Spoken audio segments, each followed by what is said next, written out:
All right, Shalom, first and foremost, giving all praise to Yahweh, Bahashem Yahweh Shai, Bahashem, Hakodash, for the Spirit to do this lesson. Double honors to the elders and apostles at Great Millstone who will well, peace, and blessings to the hopeful elect. Shalom to the men of the Lord, prophesying, preaching, and teaching on the highways and byways in sincerity and in truth. Shalom, Barakathum. And I want to go in and talk about the wickedness of this place. You know, you have something called the Great Reset, and the nature of this man Esau, it's being made bare. Now, for a second, you know, he's managed to convince a whole, really, I would say a majority of the world that he's changed, that he cares about democracy and affirmative action and inclusion and rights of minorities and protected classes and all of these things through various acts, the civil rights movement, this feminist movement, you know, that gets all his funding, the LGBTQ, all of these things. He's trying to make it seem like he cares, but all the while, that's just a stumbling block. And a step further, it's witchcraft, you know, to pit people against each other, to cause confusion, to flip things upside down, and while he's robbing you blind. Now, I'm going to play some of this video so you get an understanding of what this guy is doing. All right, let me play it. We have a special guest coming on right now to help us with this story. We're going to talk about the housing market right now. He's an award-winning reporter, New York Times best-selling author, former host of his own show on MSNBC, and the good friend. Good to see you. Are you feeling ready? Are you where? That is a. You have a life. Wow, Dylan, where's the hoodie? You want to Skype? You know what? And I won't play the whole thing. Great, I'm not just saying. I mean, if it was anybody else, I'd be like, no. The button-down shirt, that's right. And it's kind of part of what he predicted would happen when COVID started. I mean, kind of. It's exactly what I predicted. I mean, it's exactly what Dylan predicted would happen. Thank you. All right, sorry about that. On this show. And so here, let me just break it down, and then I'll bring you in, Dylan, and you can tell us what it all means. If you sell a house these days, from the Wall Street Journal, if you sell a house these days, the buyer might be a pension fund. What? So BlackRock is buying every single family house they can find, paying 20 to 50% above asking price and outbidding normal home buyers. Why are corporations, pension funds, and property investing groups buying entire neighborhoods out from underneath the middle class? Let's take a look. Homes are popping up on MLS and going under contract within a few hours. BlackRock, among others, are buying up thousands of new homes and entire neighborhoods. So who is BlackRock? Only the world's largest asset manager and the leading proponent of the Great Reset.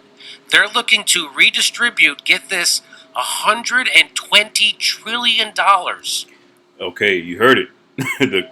They're large proponents of the Great Reset.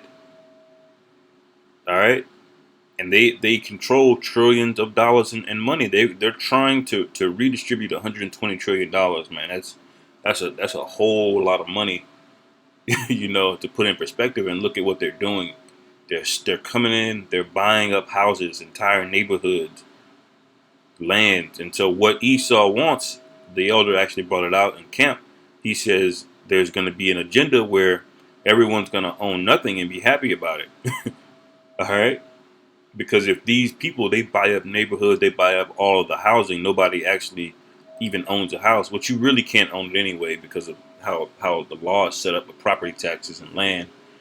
But you can't even own the house, you know, on paper anymore. Then what's left, you know? And Apostle Tahar brought out a while ago, and he reminds you of it every now and then, that, you know, pretty soon, even cars, man, you won't even be able to own cars.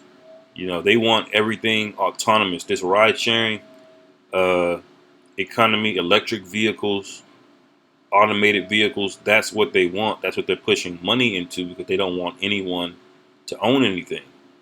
All right. There's a reason why these companies like DoorDash and Grubhub, they don't make any money. All right, but yet people are still investing and putting money into them, even though the business model, it doesn't work. It costs too much money to operate. All right, but why are they still pushing money into it? Why does their stock keep raising? Because it's an agenda to get everybody uh, off of ownership, to get everybody used to this ride sharing, this get used to delivery being dropped off and picked up everywhere. All right, when the epidemic or pandemic happened last year, man, two-thirds of small businesses are basically gone. They wiped them out, and now what do you think is going to happen? Big companies that control a very huge chunk of assets are going to come in. They're going to buy them up. They're going to buy up those little small chains, those mom and pops, and it's going to be kind of like Demolition Man. It's basically just Taco Bell.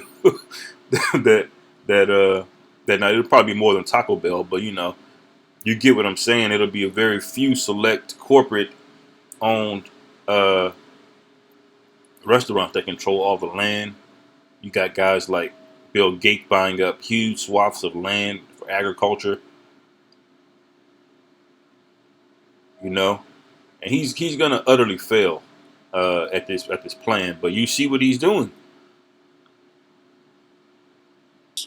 The entire wealth of the world's middle class and poor combined several times over. The entire As world. an example, 124 new home neighborhood was bought in its entirety in Texas.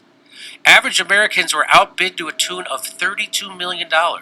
Homes sold at an average of 20% above listing. Now the entire neighborhood is made up of SFRs. What's an SFR, Jimmy? Well, single family rentals. Now your potential lower to middle class homeowner is positioned to be a permanent renter. You hear that? A permanent renter, meaning no ownership. All right, meaning these demons at the top, they're gonna own the land and they're gonna own the house that you live in. They're gonna have the right to raise your rent if you get out of line, out of pocket. Hey, that's why the scriptures say, man, there'd be no flesh left to be saved, man. If this guy was to continue, this is a nightmare, dude. Like who? Why do you want this place to continue? All right, because of Instagram, like you niggas are low level. And I pray a lot of you niggas die soon. This matters because for the lower and middle class, owning a home is the most major part of any financial success and future upward mobility. The only way to gain any kind of wealth in the country, in the United States, is through property, through real estate. This is a wealth redistribution, and it ain't rich people's wealth that's getting redistributed. It's normal American middle class, salt of the earth wealth heading into the hands of the world's most powerful entities and individuals. The traditional financial vehicle gone forever. Home equity is the main financial element that middle class families use to build wealth. And he's gonna rob that, man. This is Micah 2. And I'll start at 1. It says, "Woe to them that devise iniquity and work evil upon their beds. When the morning is light, they practice it because it is in the power of their hand." And now it's in the power of their hand that a company like BlackRock, Vanguard, a few other huge asset managers or hedge funds can come in and have the power to do this. you got a few men, Edomites, on a board. They vote like, yeah, we're gonna buy up 20% of all the houses. Hey, that's outrageous, man. And on the other side, he'll say this. Oh, this is a democracy. Everyone's free to do what they want, but you're not free to do what you want. And that's the hypocrisy of this place, man. Micah 2:2, it says, "And they covet fields and take them by violence, and houses and take them away, So they oppress a man and his house, even a man and his heritage. And if you don't have land, man, you really don't have a heritage. A heritage is something that you can pass on. A heritage is basically two sides to a heritage. One is your seed, your lineage. The other is land, which represents wealth. Okay, and whatever comes with that land, sheep. You may have a water spring, on that land. You may have gold or something on that land or something like that. But that land, man, that's your heritage aside from your seed. Your offspring that you pass on. And that's what this guy is doing, man. I see. This pertains to him taking all the land from Gad as well, um, beforehand. But see, now he's doubling down. He's doing it again. See, he promised you freedom when he took the land from Gad. All right. Now, what kind of sense does that make? That's like dealing with a woman who you got from another dude. She was cheating on him with you, with that dude, but then she tells you, yeah, I promise I'm not going to cheat on you. I know I cheated on him, but I'm not going to cheat on you. That's what Esau has done. He's told all the rest of these Edomites too that are losing now. He's like, yeah, I promise y'all freedom. I know we took it from the so-called Negroes, the Latinos, the Native Americans, but y'all are free, okay? And now we're seeing that that's not true. The only thing that needed to happen was enough time needed to pass for you to see that this guy, who he is, man. I'm going to get that actually in Sirach 10.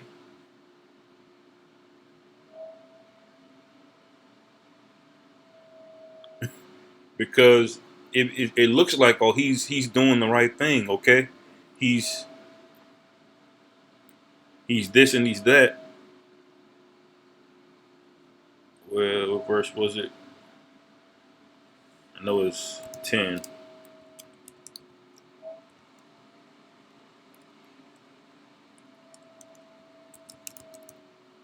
Is it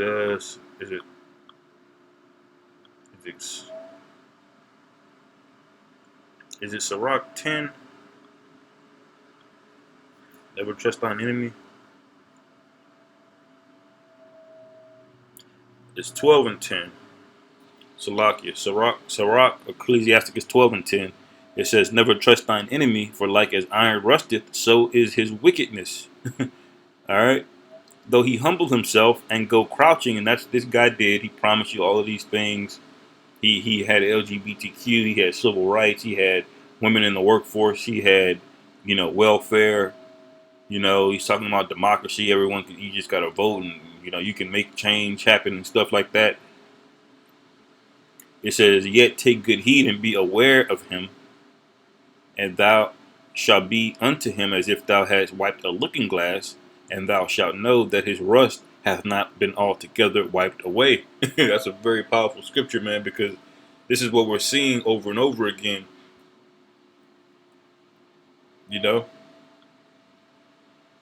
But he's taken everything, man. He's, as the scriptures say, man, he came to take peace from the earth. Revelation 6 and 4, I believe, that red horse. All right. Who talks a good game, but really he's robbing you blind. He's preparing to kill you or spoil you, And BlackRock, a Federal Reserve funded financial institution, is buying up all the houses to make sure that young families cannot build wealth. That's right, yep. Federal Reserve funded financial institute. Yep. Let that sink in for a minute. They're using your tax dollars to F over the lower and middle class, and it's permanent. It's permanent. There's no going back, okay? Ain't Esau the devil, man? He's taking the tax dollars that you're working and paying him. All right, he's taking that money, giving it to companies like BlackRock, Vanguard, his homeboys, his cronies, They're coming back and buying up your land that you worked and paid taxes for. You basically paid them to rob you.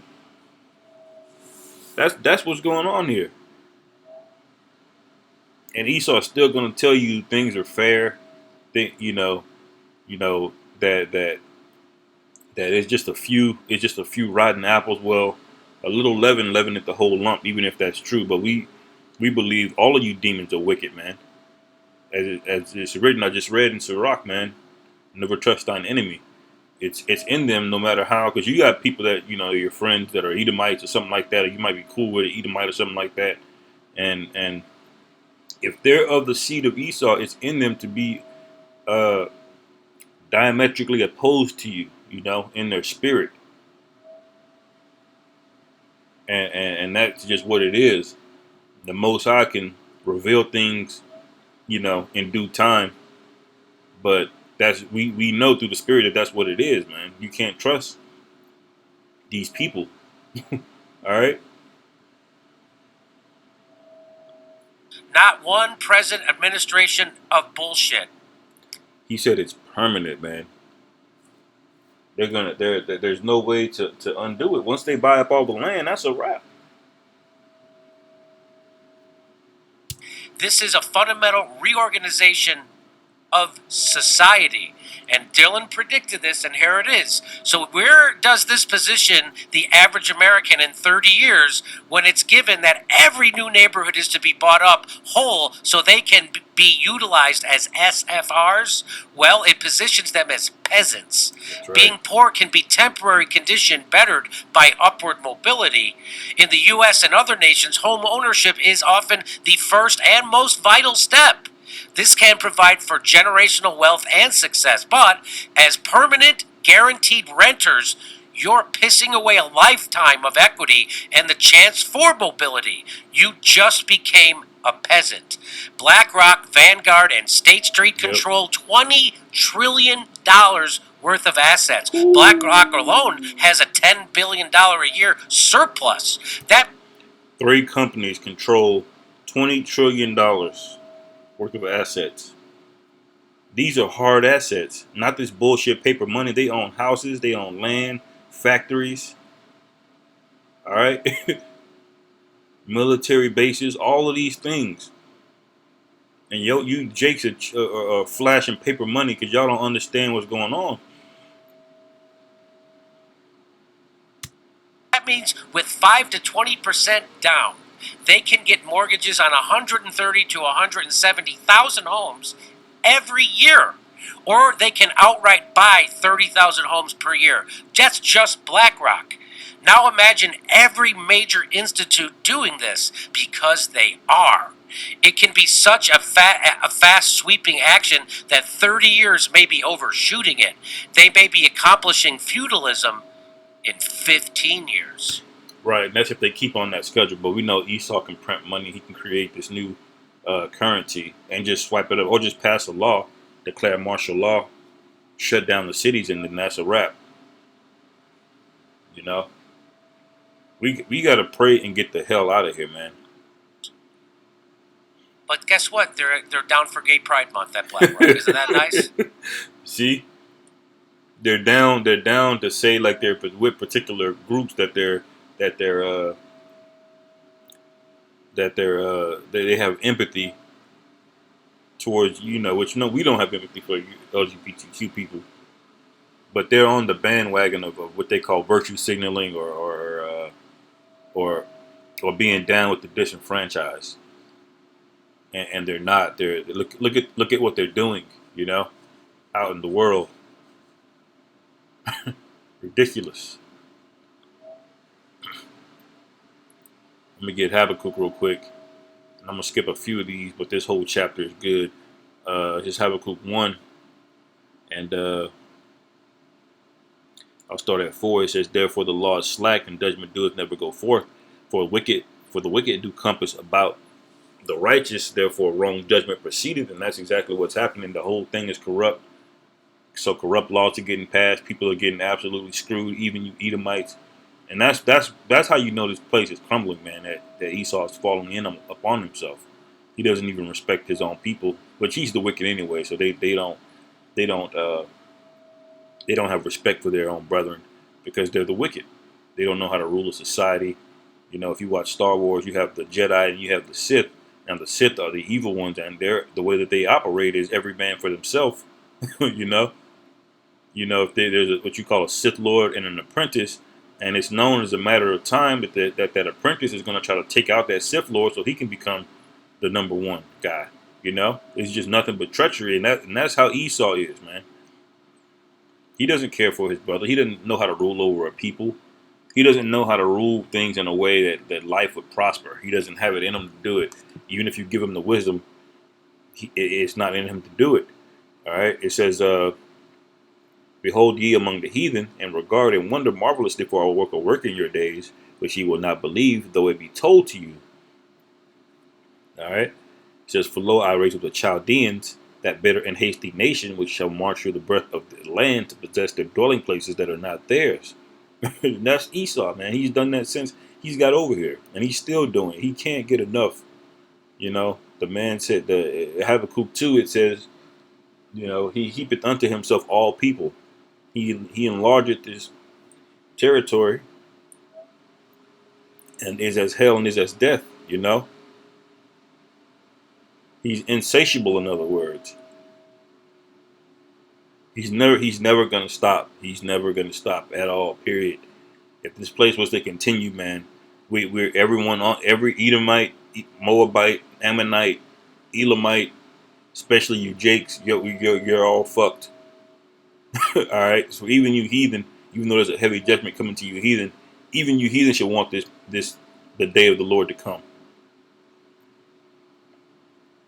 All right. It says they are terrible and dreadful, and their judgment and their dignity shall proceed of themselves. All right, because they talk a lot of big shit, man. It says their horses are swifter than the leopards, and are more fierce than the evening wolves, and their horsemen shall spread themselves, and their horsemen shall come from afar. They shall fly as the eagle that hasteth to eat. All right, and that's what he came in through with you know, after during the transatlantic slave trade. He came over here to the Americas. He transformed this whole place. Only speaks 4 languages now. All these Edomite languages: French, Spanish, English, Portuguese. All right. It says they shall come all for violence. Their faces shall sup up as the east wind, and they shall gather the captivity as the sand. And that's what they did. They subjugated the entire Western Hemisphere, man. And his guy hasn't changed.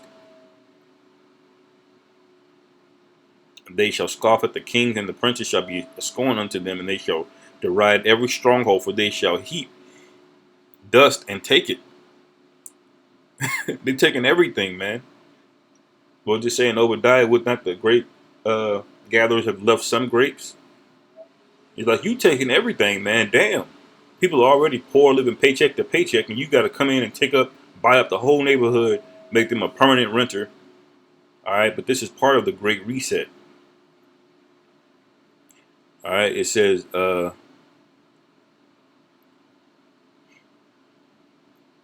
me skip down a little bit.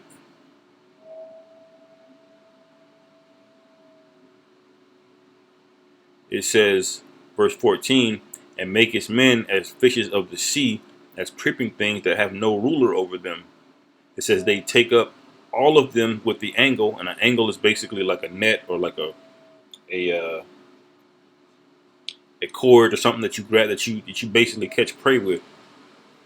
It says they take up all of them with the angle, they catch them in their net, and gather them in their drag. Therefore they rejoice and are glad. All right, so he's taking up whole neighborhoods, like, and he's got the money to do more, do thousands and thousands and thousands per year, and he's doing it. It says, therefore they sacrifice unto their net and burn incense unto their drag, because by them their portion is fat and their meat plenteous. So they're getting a whole bag off of you, man. And I'm not talking about money, paper dollars. They're getting houses, land, which they already had. But see, now they're robbing your ability to come up Any chance that you have of being able to come up is being taken away. It says, shall they therefore empty their net and not spare continually to slay the nations?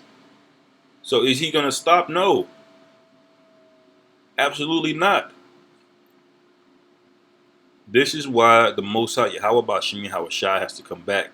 This whole great reset thing, this is part of it. Whenever they're talking about redistributing, quote unquote, $120 trillion, your alarm bell should be going off, man. But see, Jake in the hood, they don't care. They just care about smoking blunts, eating cornflakes, hopping on Instagram, shooting a shot at women that don't respect them because these women are entitled and proud. The whole thing here is just a mess, and all hell's breaking loose on a higher level. But see, eventually it's gonna come down and it's gonna touch you. When Esau bans this cash and you niggas can't go to the corner store and buy Gatorade and Cheetos, then you're gonna wake up, okay? And by that time it's gonna be too late. Esau's gonna be rolling on you. He's gonna be like, comply or get put down. Or you go into a camp, So I wanted to bring that out. Hopefully, you brothers, respond if you feel if it's on your spirit. But hopefully, y'all brothers were edified. Call for Allah Yahweh Bahashem Yahweh Shai Bahashem Rahak Dash Wa Abad Babal Shalom.